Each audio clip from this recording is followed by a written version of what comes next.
so excited for this episode. All right, hold on. All right, let's fucking do this. Let's go. Drink it up.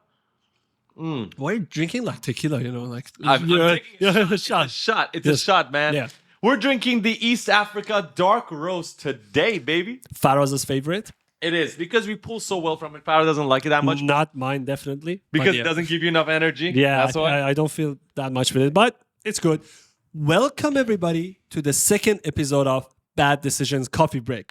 That's Today right. we are gonna talk about motion capture. Yes, the ultimate guide for motion capture for everybody watching, specifically artists. So today we are gonna focus on body motion capture. Although on the table we have some props, which are Don't call them props, man. Well, what do you want to call? Don't call all my sexy equipment props. These are your highest tech motion capture. Of course, they're not necessarily for the ones we're talking about today, but right here in front of us, we have the Face Good facial helmet. This captures motion capture for the face. Not sponsored the podcast though. No. Not yet. I wish. And on the right and left side, you're looking at the Rokoko smart gloves, which capture your hand motion. The reason we don't have the suit behind us right now is because we have no space to put it on. I mean, we could have hang it. We could have hang it somewhere actually. And this is the face. No, this is the full. What is it called actually? Smart Suit Pro. In this episode, we will be breaking down exactly what is motion capture and why you should care. We are gonna cover a bit of history of motion capture and different types of motion capture. Also, we're gonna evaluate every single one of them, and hopefully by the end of this video, you will know which type will suit you best. Whether you are a newbie who wants to jump into motion capture or you are a small studio like us. And the reason why this episode is super important, and I'm going to stress this a lot because we've done so much research in the past few months. Mostly Faraz. Well, I have literally killed myself. And me. And Farhad, while doing all this research with the Bad Decisions team, every freaking day, every night, for weeks on end, trying to find out what is the best solution for facial capture, what is the best solution for body capture, which one is more affordable, which one is more feasible, and which one is more efficient, which one is going to come out with a higher fidelity of animation. All of these data that we've consumed over the past few weeks, we've now tried to put it all into one 30 to 45 minute podcast episode. Hopefully it's 45 minutes. And we're going to just feed you all of that information. And hopefully, like Farah said, by the end of the episode, you'll find out exactly what's the right solution for you. You can imagine that he was researching for 3-4 hours every night, and I had to listen 3-4 for hours the is summary. an understatement. Yeah, and then I had to listen for the summary every morning. Farah, can you watch this video? How accurate it is. Look at it. And the best part is all these mocaps, different types, they are very different in terms of different categories. The pricing ranges from few thousand to like No. We're talking about free and then to going to $100,000. a couple of thousand. Yeah, so it's very confusing for someone like me who not really a 3D artist. I mean, I work with a lot of 3D stuff, but to understand the whole thing and to know how to make decision for our studio. Yeah. So I think this episode will help everybody. Yes. So let's start with the basic. Okay. What is motion capture? Or probably you heard the word mocap. Mocap is like short for motion capture. Exactly. So this is a technology to transfer all the movement information from a real person to a computer-generated character. Yeah. So an example that I think everyone would be familiar with is Thanos in the Avengers Endgame. Yeah. Josh Brolin was doing the movements. They captured it and moved it to the character that he plays. Yeah. Or if you're a gamer, and you can see it. You can see sort of his face in Thanos' everything, face. Yeah. That's when you see a good motion capture. Is you can see Josh Brolin in the character, even though it's not him. It's a the CGI. Emotions, the movements, everything. It's like an exact replica of what he was acting. And honestly, that's an amazing example because I feel like a lot of people might have been Marvel exposed. fans. Yeah, a lot of people might have been exposed to mocap, but they are not aware that they watch mocap. Like, let's just not even consider video games. Like so many video games. If you're not a guy who watches movies, like video games, like God of War. Last of Us. The Last of Us. All those zombie fighting scenes, like most of these are mocap. I'm not going to even talk about the games today. These are games that belong to like a couple of years ago. So motion capture has been around for a long time. But what are the other examples? I mean, the biggest example, I think, the top movies of all time, Avatar. Oh yeah, The, we watched a second one recently. The whole movie is done with, okay, I would say James Cameron, the director of Avatar, who was born in 16 August, same days as me. That doesn't mean anything. I don't know I'm why 17 August. I keep having that in my mind that he was, but yeah, I'm So not as 16 creative. August, both of them have the same birthday. Yeah. I'm 17 August, just a day after. It doesn't mean I'm not as good as you fucking You are guys. not, Like, but okay. No, but he, I think, really made a revolution in the whole motion capture industry. I agree. For the first Avatar, he was waiting for 10 years for the technology to evolve because we always had the body motion capture, but to get the motion capture for face, Yeah. it was very difficult to get the emotion and all these small muscles, how they flex. So for the second Avatar, he did it under the water. I'm like, wow. So even for the second Avatar, he had to wait a few years, a a couple for of them to years, develop yeah. the technology. So we were looking at some footages last night together of documentary interviews with James Behind the Cameron. scene, yeah. Behind the scenes for Avatar 1 and how they went through these essentially like motion capture developments. And what was so crazy is looking at the softwares, they looked old. Like they looked so That's like old. 12 years ago, man. Yeah, Like, they look. I cannot believe like the things we're going to be talking about today. These guys had it 12 years ago, and let's just say half of these things that we have today is thanks to people like him developing, because they developed the technology as they were figuring out. Okay, how do we capture the face? Emotions, How do we yeah. capture emotions with such high fidelity, or the body? And so for all these movies, they started working on creating these technologies and improving them every single time. And the best part is, it used to be only available to the movie studios. Oh, yeah. Now small studios like us can have access to motion And capture. dude, that is exactly why we're having this conversation today. Because 5 years ago, this fucking conversation wouldn't happen. Like none of you guys watching and us probably. I'm assuming that you guys are like If small someone from business Marvel owners. is watching, you Oh, yeah, can yeah, afford if it. you're a big studio, Yeah, then you probably can yes. afford it. But just generally speaking, for the majority of us, we wouldn't be able to even afford or get close to a motion capture system.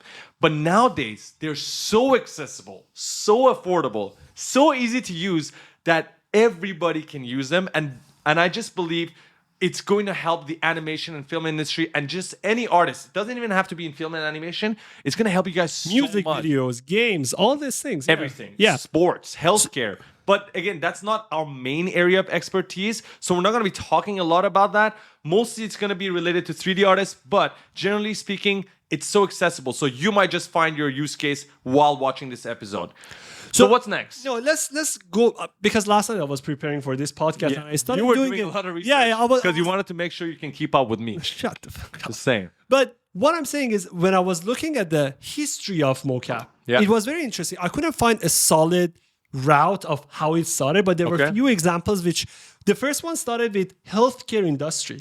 So the physicians and doctors were measuring the movements of the body, the joints. If you can imagine, Makes sense. if you are doing a research of a guy walking and you want to measure like how they walk, the difference ratio between their knees muscles and the joints. Like the movement, Exactly, the like- synchronization of the Yeah. movement. So it started with the healthcare industry and then only went to the other industries. Okay. Another very interesting story that I read was in the early days of Disney. So if you watch Snow White, Yeah. So We watched that shit together, Yeah, man. yeah. I forgot we were brothers. Oh God, we're brothers. Yeah. So the scene that she's dancing with the seven dwarfs, Okay. that scene is hand animated, but the dance actually happened by a lady and few guys who were dancing. So a person will dance, they will record it, and the other person will start doing an animation. Okay, honestly, that's how we even do animation nowadays. Like if you're manually animating anything, you usually like if you want to do it right, you would record yourself doing that animation, or you will find references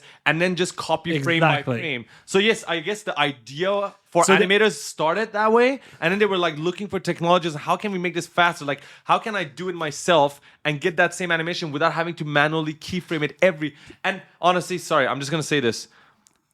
This is one of the biggest reasons why we're having this conversation. Like you just need to understand the reason motion capture exists for artists is because prior to motion capture, all of the animation needs to be manually done, which means you have to go keyframe by keyframe.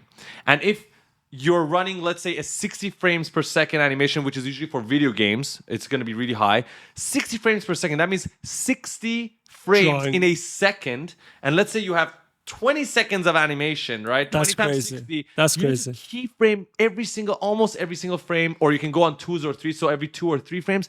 That's a lot of animation that needs to be manually done, which is why if you go to video game companies like Riot, and I was watching a video about them animating these, like, you know, the movements of the characters, like running, standing, and all that. They spend hours manually animating, just like literally just Like a the standing posture pose, and the- just a standing, like, Wow, just that's like that. crazy.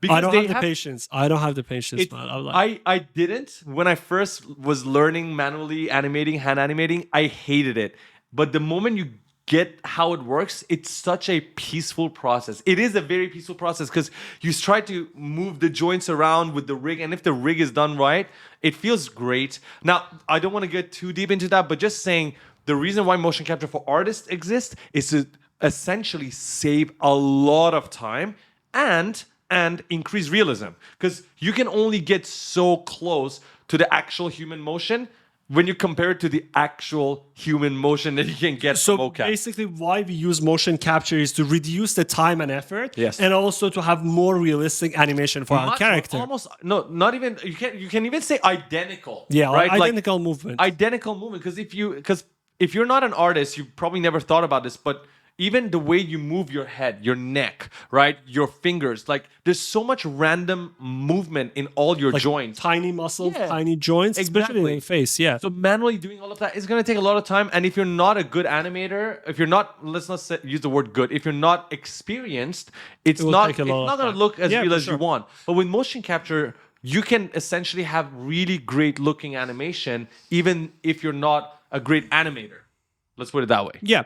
So let's go back to our Disney story. So in the early days, Yeah. they were hand animating and looking at an actual video. So when the technology started to come in the first movies, I think it was Terminator 2 and RoboCop. man. So they Love started Terminator. using some basic motion capture, and then in the year 2000, Is this for like the robots inside? yeah. And then they started using it for, so the very first Peter Jackson used it for the Lord of the Rings, Gollum. Okay. You remember Oh, that yeah. character? Yes. So that was also one of the motion. I wouldn't say early motion capture, but one of those One of that those, revolution. Because if you know the actor Andy Serkis, Yeah. he's very He's good. always he's the mocap guy. Yeah, he's the go-to mocap guy if he wants. Yes. If anyone wants to create. Yes. Caesar in the Rise of the Planet of Apes, Gollum Oh, yeah. in the Lord of the Rings, all played by him. Oh And- yeah, and one other good example, not the same guy, but Benedict Cumberbatch, the dragon. Smog. Yes, Smog in Lord of the Rings. And when you Hobbits, look at Hobbits, Lord of the Rings. Sorry, nerd. Hobbits. When you look at different movies, my man. Different movies. People are gonna 3 get Hobbits, annoyed. 3 Lord of the Rings. I, Not swear the to God, I same. know this. Don't judge me. Not the same. So when you look at these actors, like the best part about these motion capture technologies is you don't actually need to be an actual dragon to act out a dragon. You can be a human and act out a dragon, and you can still get the animation and map it onto a dragon, and it will work out. So again, motion capture use cases are a lot. But back to the history. So I just wanted to cover like how in the cinema, like we started with very basic, like in the movies like Terminator, RoboCop, then we went to Lord of the Rings, then we have Avatar, and like now it's everywhere. Now you can see on YouTube people using it. If you were to say the movie with the best mocap, Avatar, Avatar, right? Let's go. Avatar 1 and 2. Avatar. The second one was crazy. Second one has fucking water, bro. Yeah, like underwater and motion and capture. you appreciate it way more when you look at the behind the scene, because I would say for a normal movie, when you watch like the Should we actors put in the the link place, in the description for behind the scenes? I will put few links, and people had to imagine where they are, and they have to imagine how do you look. For example, for Avengers,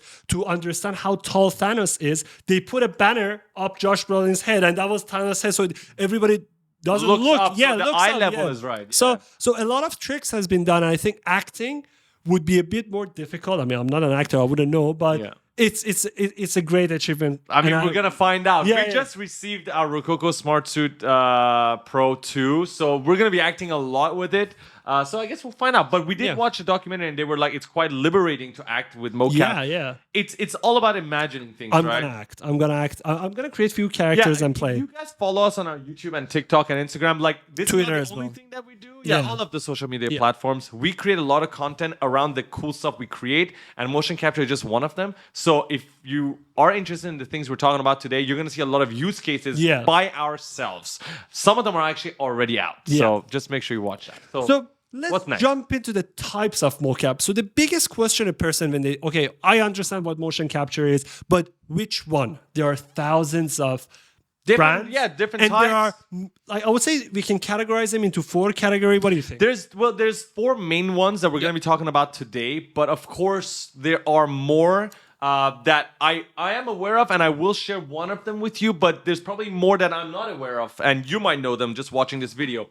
But the 4 that we're going to be covering today are the ones that you probably need to focus on, because the great majority of people sort of fall into these 4 categories when they're trying to use mocap, and all of them are different. None of them is better than the other. Essentially, it just depends on which one is right for you and what you're gonna do. What's your project like? Exactly. Exactly. So I'm going to talk about all the different 4 types that we think motion capture exists in, and these 4 start with your inertia suits, then the AI markerless motion capture, then we have the optical motion capture, and we have the AI markerless plus optical on steroids. That is a game changer. That is it. The last category that we're going to talk about, and Farhad knows I've been rambling on and on about this. And I think he's planning to get Bad Decision Studio to get the equipment to prepare for that mocap as well. I want to get us all of these 4 categories. Actually, we are going to show you guys what we have and what we work with, and based on our own experiments as well. And we are going to tell you what we are planning to get in the next step, because we would love to try different things and to see which one fits, because we want to do music videos, we want to do like short films, VFX, AR, augmented reality characters, and all of them are different use cases, and see which one will fit best. Exactly. So let's start with the first one, inertia suits. Yes. So what is it? With the name, you can already say that inertia means movement, energy. So inertia suits essentially are wearable suits or sensors that you put on as the actor, and that suit will capture your body movement, transfer it to a software where it's processed, and then you can use that in your animation software of your choice. Now, how these actually work is using sensors. And one of the most common, let's talk about the rokoko suit that we just showed you earlier on, is using IMU sensors. So these are your inertia measurement unit devices. And what's really cool about the IMU sensors is these things have 3 different things, and I wrote it down here: accelerometers, gyroscopes, and magnetometers. Yeah, it's hard to say, but essentially using all these things, and they might have more, some of them might have less, depending on how expensive they are. I actually checked on Google right before this. There are IMU sensors that go as cheap as like $50. Oh, so one piece. Yeah, one piece. One joint. Yeah. One, yeah. But one of them won't do you any good, right? That's like, and just the hardware alone is not going to give you your motion capture. You need the software behind it. We're going to talk about all of that. But essentially speaking, these IMU sensors that are put on different limbs on your body, so you can attach them to your forearm, your shoulders, and if you're an artist, you will know these are the joints that you usually work with when you're rigging your character, your legs. Using these sensors coupled up together on top of a suit, you can then tell the rotation and orientation of the joints, and using that information you can capture the movement. And the best examples for these inertia suits are Rokoko. That is, I would say, the most famous. I knew about Rokoko since their branding is amazing. I love their website. Honestly, they're really smart with branding. The way it looks, like it just looks sexy. When the package arrived, I think it was last week, when I opened the package, I was like, oh my god, I feel like opening the box of, like came from a spaceship. It was so good. It's like when you get products from Apple, people love it. It's the same, I would say, same sort of concept. Now, we were sent this suit to test out and work with, the Rokoko suit, but we're being super honest about everything we say. We're going to talk about all the things that are good and not necessarily bad. There's nothing bad about anything we're going to talk about today. It's more about, again, which one is right for you. You just have to look at the pros and cons. So going back to it, Rokoko is the most famous because as a gamer, I was in the esports industry and I already knew about Rokoko because we had VTubers and YouTubers using Rokoko. And it's honestly, their marketing is great. And also because they're affordable, so a lot of people know about them. But there are two other ones, Perception Neuron and Xsense, and these are known also for their quality. We've seen YouTubers like Xsense is the one that the luggage they carried everywhere, like the video that we watched. Right? The thing is because they like Rokoko comes with the suit and the sensors are already on. With I believe Xsense or Perception Neuron, you can buy the sensors separately. You can buy more sensors and attach them to your body. To make it more accurate. Yeah, essentially. Yeah. Okay. So, and then you might have different actors. So you just have sensors. So they are slightly more difficult to use for that reason. With Rokoko, it's just, okay, put on the suit and it's ready to go. So for these sensors on the suit, you technically don't need a camera to actually record you. No. So the information transferred from this sensor via a router to the software. Right. So no camera is needed. No. You do your movement like he was doing last night. Yeah. We actually tested the Rokoko suit last night. There was a movement that you were giving a flower, right? Like yes, yeah, dude. We should talk about this. Okay, this shit's real. We got the Rokoko suit, okay, and we were stuck at 98% accuracy, and there was some lag in the software, and I was so disappointed. And I was like, okay, deep down, I was so excited for the Rokoko suit, and I was like, this is not right. This cannot be like. I can see some lag, and when I was watching Sam on YouTube, which is their creative director, I believe, he was getting like really smooth performance, and I was like, this is fucked up. I can't believe I thought he made us buy 2 routers. We bought 2 different routers. Because he thought the brand of the router, it has impact. It doesn't matter. But we couldn't solve it with 2 routers. Luckily, we reached out to the support team, right? We reached out to the support team. Shout out to Giannis. The technical director, like there's a way you can book a demo. This is one thing I like about Rokoko is their accessibility. On the website, we booked a demo with the technical lead, and he, through an hour session, 7 a.m. At 7 a.m., he showed us exactly what we need to do, and he took control of the computer. He fixed a bunch of things, and boom. Like in a matter of minutes, we got 100% accuracy. Guys, you have no fucking idea how smooth the suit is. Like, I was disappointed at first. I was like, oh, we didn't, like, this cannot be the performance. I can't believe the accuracy is not as high as I want it to be. And then today we were like completely shocked because they fixed it online. And what's amazing about, okay, this is not just about Rokoko, this is about Xsense and Perception Neuron as well. All these brands, because it's not just the sensors, it's hardware plus software.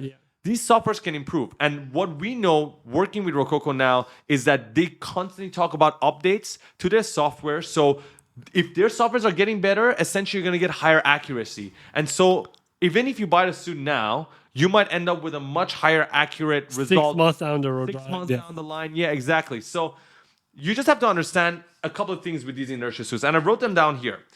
First things first, they're going to be portable. So the best part about these suits is that you can wear them outside, outdoors. You can carry them to a different country if you have to shoot your motion capture. You can go to a site, like a movie site or something that you can do. Exactly. And because it's usually lightweight, it's either just sensors or a suit and sensors, you can move pretty freely in them. You can do any sort of movement. And that's a problem. Sometimes you might not be able to move that much. But with this, you can.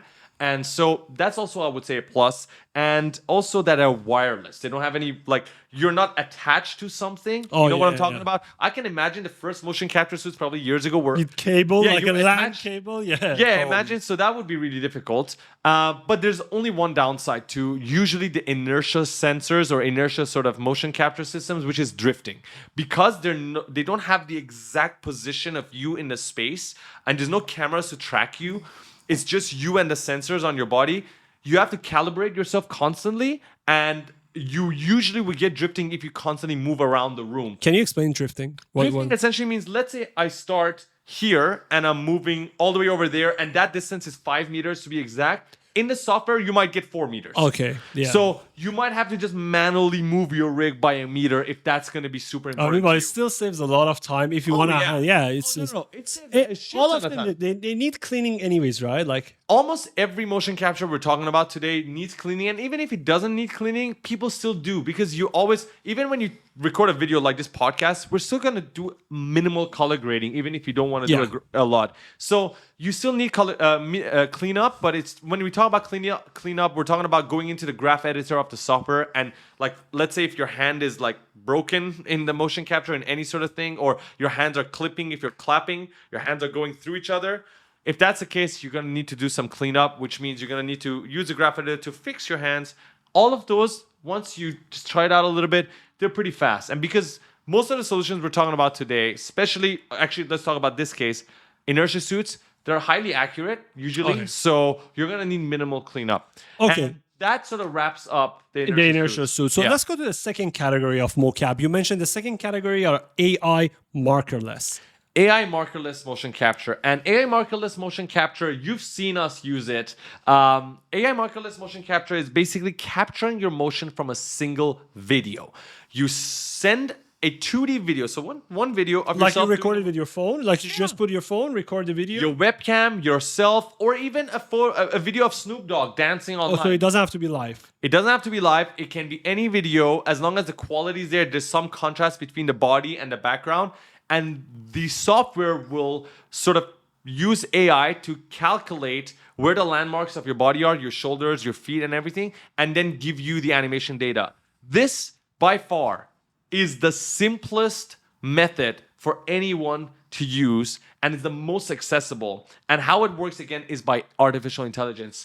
Because they use thousands of videos of people dancing and all that, and then tell them, okay, these are what hands look like, these are what faces look like, these are what feet look like, and the AI will find these landmarks based on any new video that you feed it, and then use that to calculate the body motion. Now, this technology works really well for simple use cases, and they do not work really well when it comes to occlusion. That's one of the things that people need to understand. Occlusion, you mean like you put your hands behind you, or like that's right? Okay, that's when something's blocked, essentially. So if, let's say, because it's a 2D video, if let's say I'm dancing like this, how would the artificial intelligence be able to tell what I'm doing with my fingers? It can only fucking guess. Like, what if I'm holding 2 or I'm holding a 5? It won't know, right? It's occluded. It's a 2D video. So this will never be solved.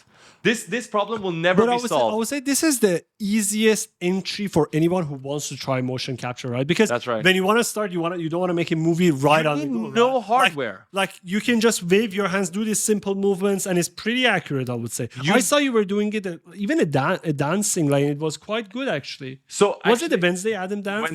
You used the markerless. We did. So actually, just going back to that, like if you want to know what are the examples of this, that would be Rokoko Video, Deep Motion, and there's a whole other, range of softwares that do the same thing.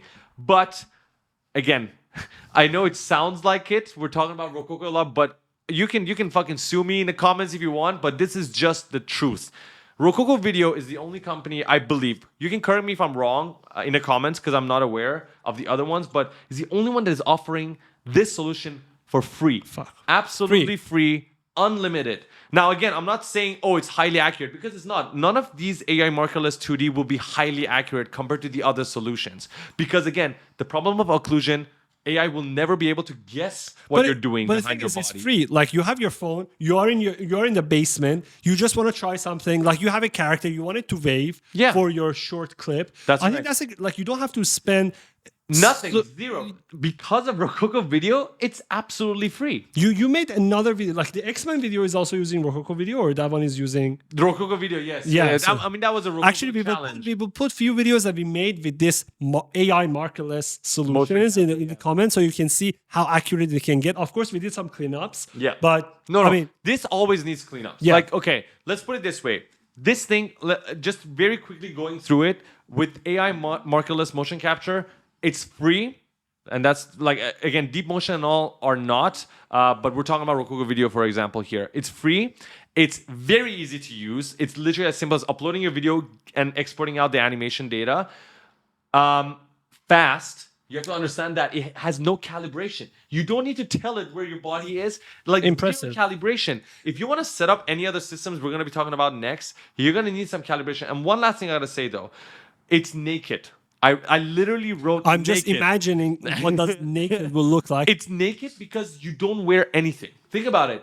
If you're wearing a wearable suit, you still have sensors on you. You still have attachments on you, and it's gonna limit your movement at least by a percentage, let's say. Yeah. But when you're doing this sort of solutions, you're not wearing anything. You can literally do this naked. I mean, don't do it because the video goes to the cloud. You don't want to do that, but you can be naked and record yourself. And I think that's a big plus. The only downside to this, I would say, is the low accuracy compared to every other solution we're going to be talking about today. So I wouldn't say it's never a solution. It's always a trade-off. Yes. So you're paying zero. You're getting something if your movements are basic. So you can go with this. If your movements are complex, then you need a budget. Yes. You need to get a setup, and then we go to the other methods. It's probably sometimes you need a studio. Yes. So it's always a trade-off of your project, your budget, and the solution that you're using. Yeah. And I just, it's unbelievable because as a 3D artist, I knew when I started, if I had rokoko video, because again, deep motion and all might be higher in terms of accuracy. I don't know. We haven't tested them. Like, honestly, you can tell us in the comments if you have. But just from all the tests we did with rokoko video, again, we always needed to do cleanup because we were going for more of a complex animation that was longer. So if it's just a wave, you probably don't need a cleanup. But we wanted to hand something, grab something, and all that. But the thing is, dude, it's free and it's unlimited. And I believe that's going to be like that forever. I don't know. Essentially, from their website, that's what it says at least. What that's going to change is it's going to encourage a lot of artists to start using motion capture. Yeah, a lot of entries, yeah. That is the fucking key. And then they go buy the suits or they go to the optical ones. It's going to elevate the level of art. That's why it's so important because it's free. Because let's be honest, 80% of artists, as we speak, they probably are not making high enough income to be able to afford, a huge motion capture solution. But because this is free, now they can make art quicker. They can make their art better because the motion can be more realistic. And all that means more production of art. And for someone like us who's artists, that's just great fucking news. So for me, this is a big fucking deal. So honestly, thank you, rokoko, for making this free because I know that's part of their pipeline is making democratizing motion capture. That's something they talk about all the time, which means making it available for everybody. But there are other brands that are trying to do the same thing. We're going to be talking about them. This is one of those guys. We'll cover this in another episode. Yeah, I mean, today we wanted to cover the whole motion capture. By the time we did our research, we have to stick to body motion capture, face capture, gloves, another session because probably we won't have enough time. So let's go to the third category. The third categories are optical motion capture. That's right. Have you seen any examples of those? All the movies. Yeah. Most of them. You can't say all. I wouldn't know if all the movies are made. I actually downloaded some videos that we're going to overlay on this podcast, which shows the optical one. Avatar, definitely using optical. I think the other movies also, they were using optical. Let's just put it this way. Majority of the big AAA title games and big filmmaking studios use optical. This is going to be the solution when you need like 100% or 99% accuracy. When we talk about optical, marker-based motion capture, and I'm stressing the word marker-based, not markerless, because here we're actually using markers. And you've probably seen these in some BTS shots of movies or games. How it works is you set up specialized cameras around the actors. Many of them, but I look many. It can be like 20, 20 to 50 of them. And then you have markers and reflectors. These are usually balls, like white balls. Tiny balls. Placed on the actors and objects. Remember? Yeah, I saw. They were putting on a gun as well, like the gun, the sword. Yes, and when you then act, these cameras then look for these balls, these reflectors, and they know their rotation, orientation, and position. And based on that, it then takes it to the software and calculates the motion. Now, why is this important? How does this work? Well, this is very complicated technology, but essentially these specialized cameras, sometimes I believe there are also infrared cameras, which means they can see in the dark and they can see it if, in harsher conditions. But essentially, all of these cameras, specialized cameras, have to be calibrated beforehand. So that means the position and orientation and rotation of the cameras are known and placed in the software prior to recording the motion capture, which means you're going to need an actual studio, an actual setup. I assume a huge budget. You need like huge. Like only movies probably can do it. Only music, like high-end music videos, games. Yeah. But it wouldn't be like a boutique studio. That's, No, probably. Not. And then what happens is these cameras start tracking all of these balls and all of these actors. And I say the word actors, it's plural because usually you have multiple people now acting at the same time. And that's one thing we sort of forgot to mention in the previous 2 methods of motion capture, because we'll cover it later on in the full breakdown. But essentially, you have multiple actors, all of these with different balls, all of them acting at the same time. And these cameras record these sort of balls, the movements, the track them, and record the orientation, rotation, all that, and calculate and give you the motion. Impressive. And then, but again, high budget, high quality. This is a category that I would say is for people who want to, spend a lot of money on mocap.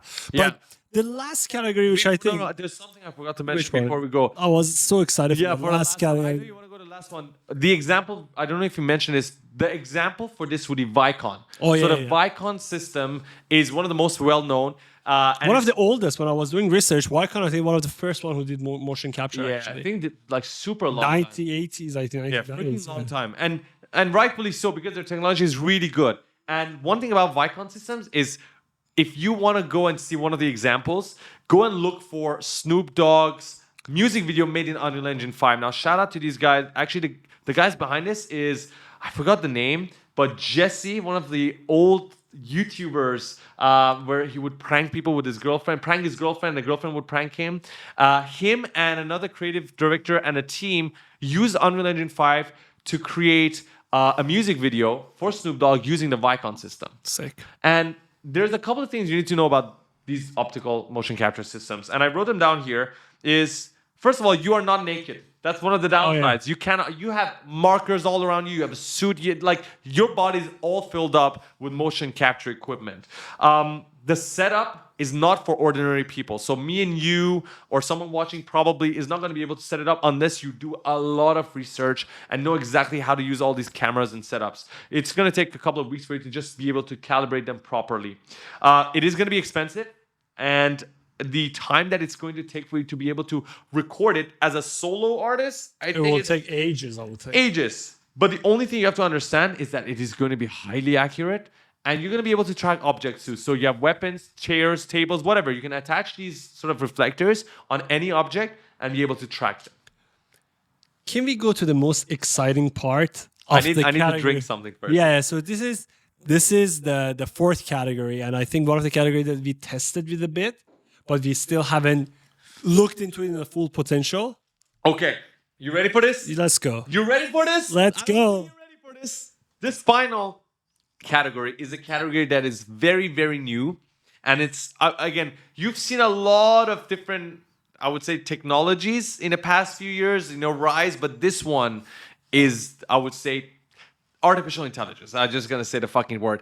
Everything in the past few months has been about AI. If you look at it, text to image, 3D creator, video editing, everything. ChatGPT, Luma AI, fucking everything is now .ai. Yeah, we should do one bad decision.ai. Yeah, but we don't have any AI. We have no AI. But the reason why I'm saying this is because the rokoko video or deep motion and all that are also using AI, I believe, but this one is really crucial because of what it does. So let's talk about this. We don't have a name for it because even the website didn't have a proper name for this. So we're calling the Ai Markerless plus optical 3D motion capture on steroids. And what we're talking about is essentially when you're able to set off-the-shelf cameras. We're talking about iPhone cameras. We're talking about GoPro cameras. Set them up like how you would in an optical scenario, but without the specialized cameras. You would set three of them in a room? 3 iPhones or 2 iPhones in this room. The more the better, of course. And then you would just do your thing. You would just do your motion. And what happens is these cameras will then send the footage up to the cloud. And this website called Move.ai will merge these 3 clips together and then calculate your data, your animation data, using artificial intelligence, using thousands of animated models that they've done themselves, I believe, over the years, and then translate it into 3D animation, readable animation.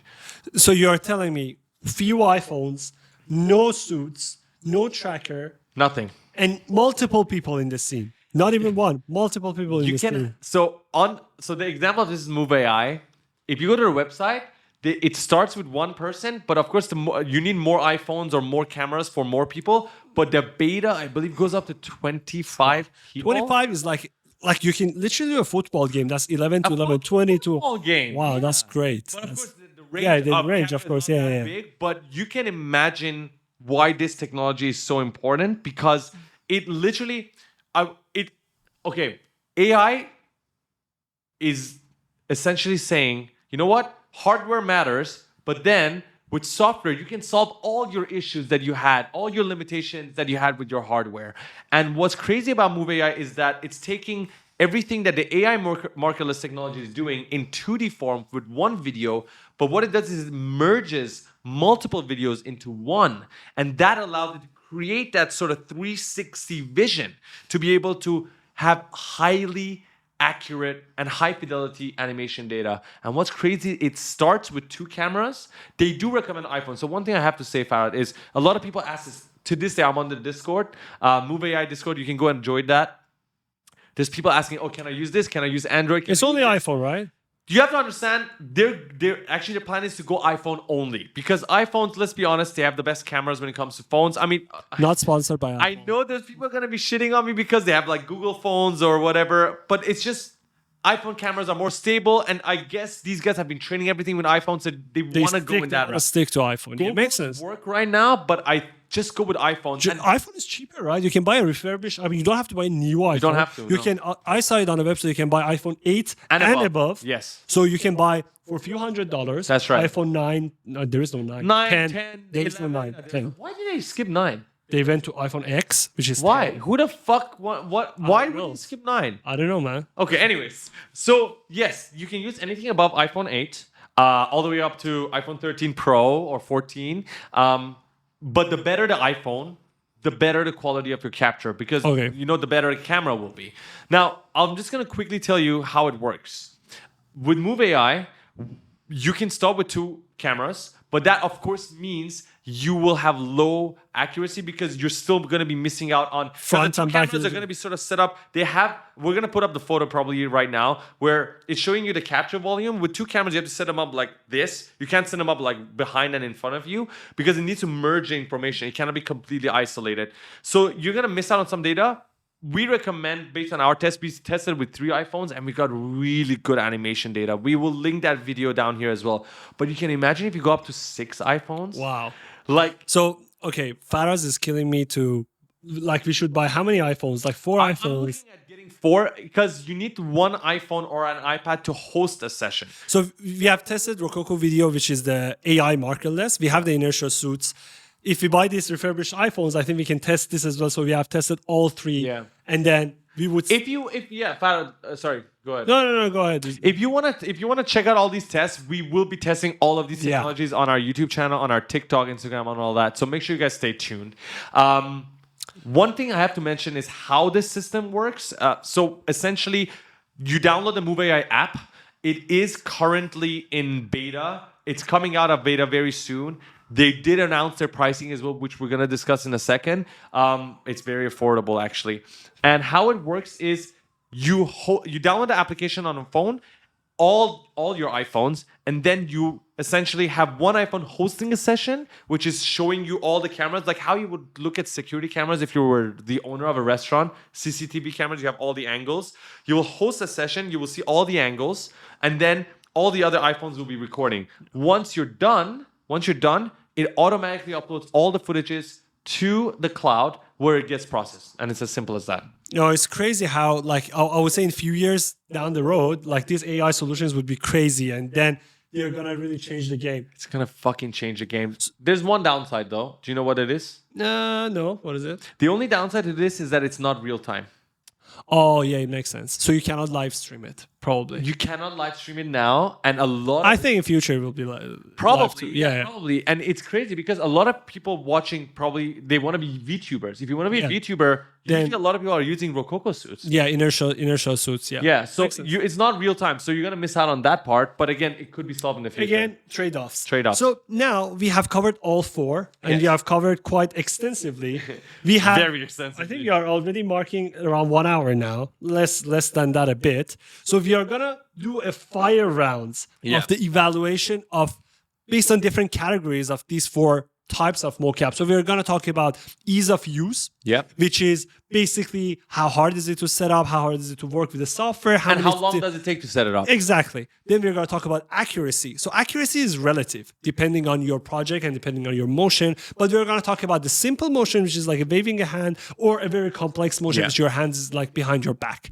Then we are going to talk about portability, whether you need a physical studio, you can't move anything, or you can travel with it. Yeah. We are going to talk about capacity. Some people, they are solo VTubers. Some people, they want to do it like maybe a team of 2 or 3. Some people, they want to do it a team of 10. Yeah, so, how what Farad means by that is recording 10 people at the same time. Yes, exactly. In Right? the same scene. So it's like a fight scene or a battle. Yeah. Last, which is the most important factor, is the pricing. So we're gonna give you all the pricing for different types, basically a range. And by end of this, you can say, oh, based on my project and my budget and the feature that I need, this would be the best choice for me. Yes, that's Okay, right. are you ready? I'm fucking ready. baby. Let's go for the ease of use. How do you rank them?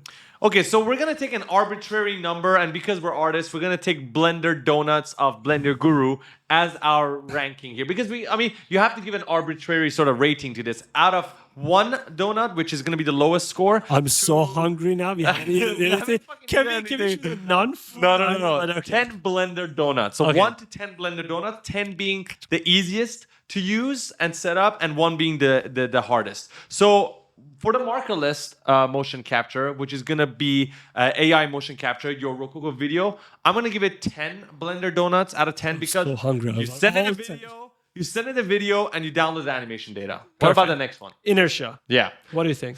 Inertia, I would give it a 7 out of 10 because it still is fairly easy to use, but you do need to do some You setup. need to wear the suit. You need to, You need to wear the suit, you need to set it up in the software, you need to connect your internet and make sure the internet connection is good. So I would give it a 7 out of 10. It's not hard, but it's not the easiest. How about optical? Optical would be like a 5, or maybe I would even sometimes go a bit lower, maybe a 3 to 5, because you need to calibrate all the cameras. You need Experienced team. You need to have an experienced team. Okay, that's the most bunch of difficult. videos, right? Yeah. How about AI Markerless plus optical? Move.ai, basically. Move.ai would be an 8 out of 10. It still took me some time to figure out how to do it the first time. For example, when you're setting up your scene, you need to always do a T pose and an A pose and then a clap. And even for me, who's done this a couple of times, it was confusing. Okay, how many seconds do I need to hold my pose? Because the AI will recognize this pose as the starting pose. You need to do. If you don't do it right, your motion capture is fucked, right? And because it's not real time, you won't know it until you're done with the motion capture. And imagine if you're doing this with an actor, you're not gonna get the actor again. So you're fucked. Oh, so you do it one time. Yeah, okay, makes sense. Which is why, again, Move.ai is fucking amazing, but maybe it's not the best solution for you. That's why we said no cons here. It's just which one is right for you. So that one of the big downturns of Move.ai, if you ask me, is not being able to judge your motion at that very moment. Okay, so we covered ease of use. Let's talk about accuracy. Accuracy is hard to give a number. You're going to give it a range, percentage from the easiest motion, which I explained, like waving your hand, to the hardest, like one very complex, like human movement, right? So let's start with markerless. What would be the range that you would give it to? I would give it a 60 to 100% range for AI. So 100% for a simple waving, Yeah. and then 60% for something that, like... If you're fucking jumping around. Yeah. Okay, makes sense. Inertia? Inertia would be around 80 to 100%. This depends on your network conditions. This depends on your hardware, your laptop that is running at the same time, and where you are located. I guess if you're in a magnetic building, or if you're in a building that is concrete, all of this is going to depend. So I would say 80 to 100%, but most of the time it's going to be above that 90% range. Optical?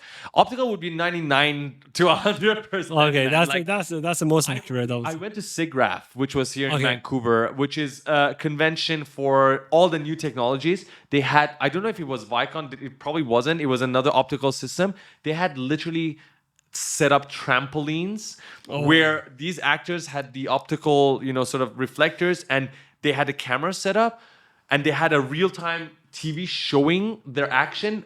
It was so fucking accurate. It's crazy. They were juggling, and they were like juggling. They had these objects attached to the objects they were juggling, the emitters, and it was fucking like so accurate. At the same time, the guy was on the trampoline jumping, the height, everything was accurate. So accuracy is all the way up there.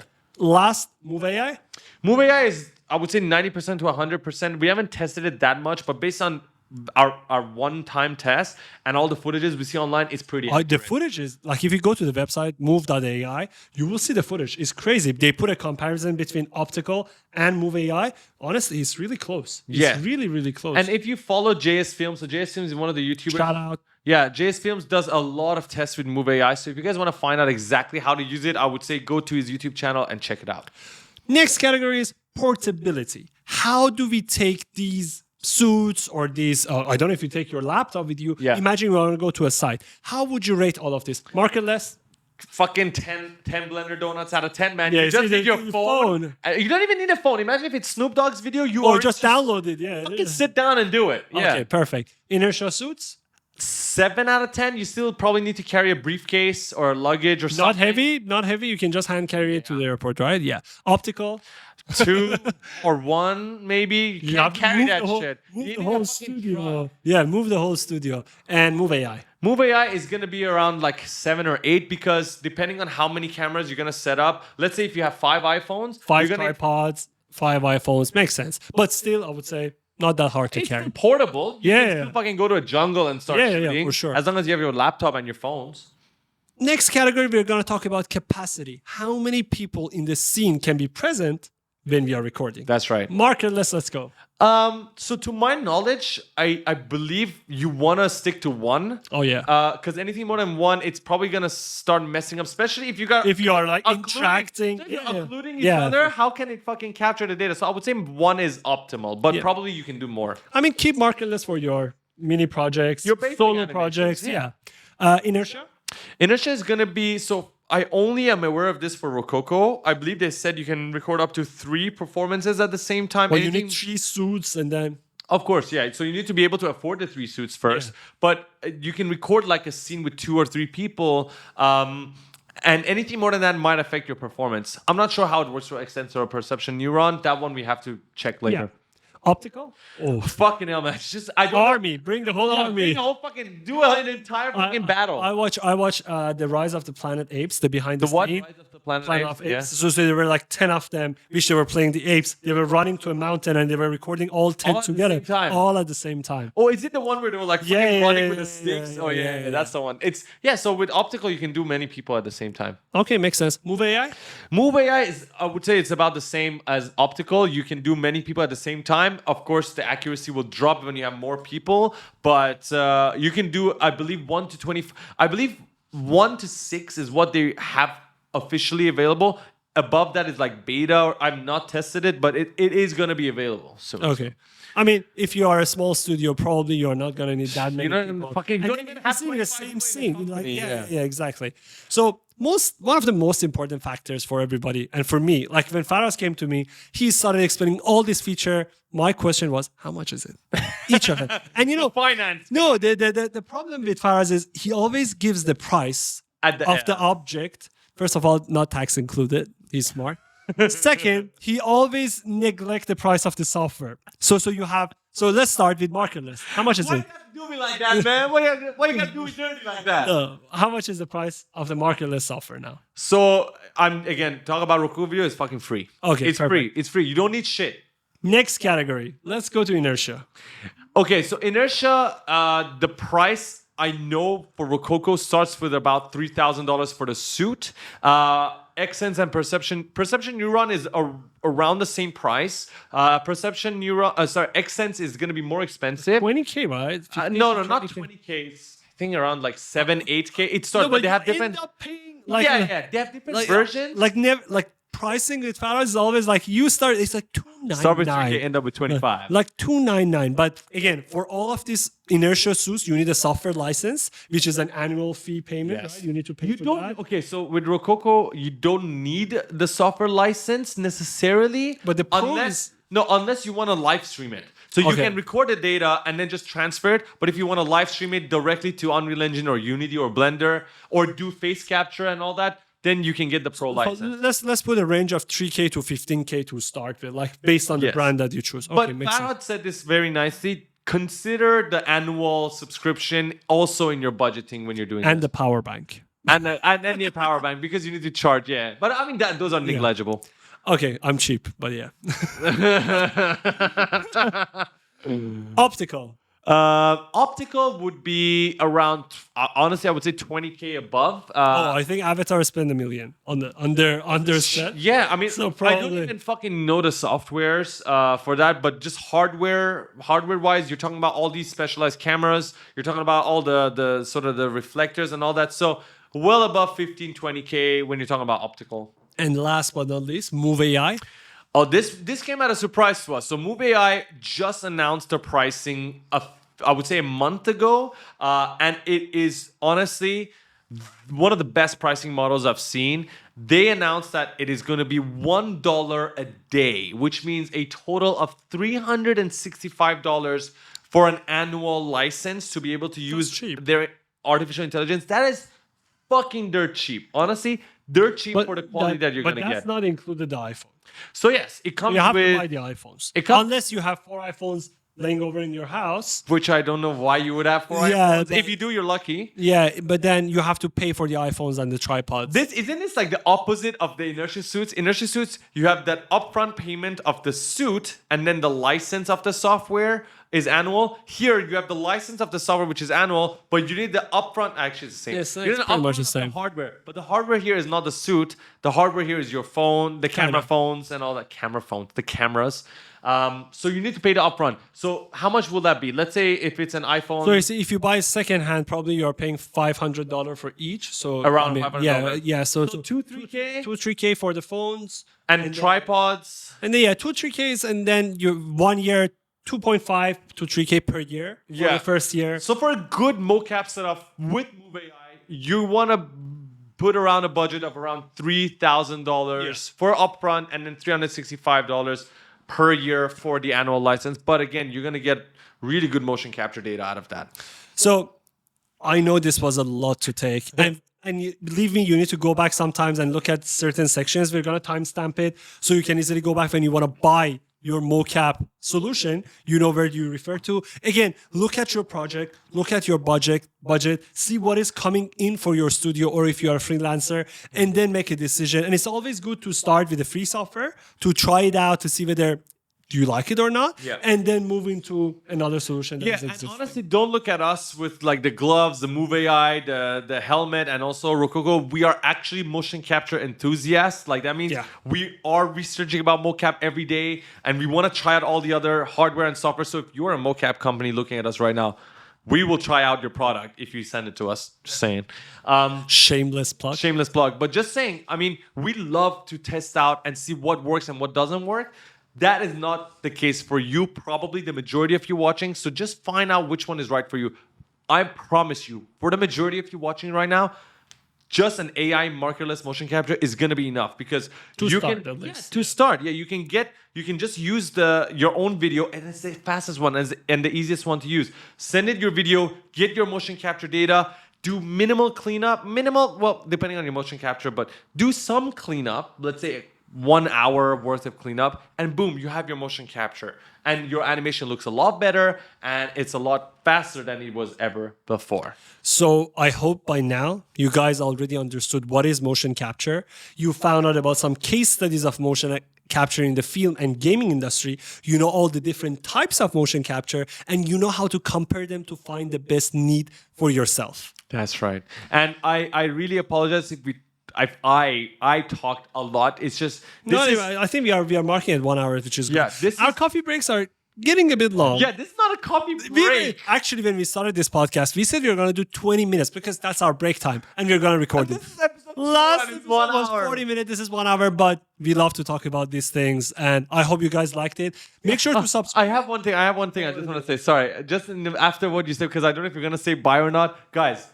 We watched the first episode. We did barely any marketing for the first episode, barely any hype, and we got about 100 something views. 140. And that was honestly, it meant so much to us. So if you are one of the first few people who watch this podcast, Thank you. This means a shit ton to us. This is our passion project where we want to just talk about the things we love, and we would appreciate. We're not going to ask you to do anything. Just the fact that you're here and you're watching is a blessing for us. Of course, if you find it useful, if you find any of the information useful, and you think your friends or your colleagues might appreciate it, please go ahead and share it. If not, don't fucking share it. Okay, just watch it and enjoy it. That's all we ask.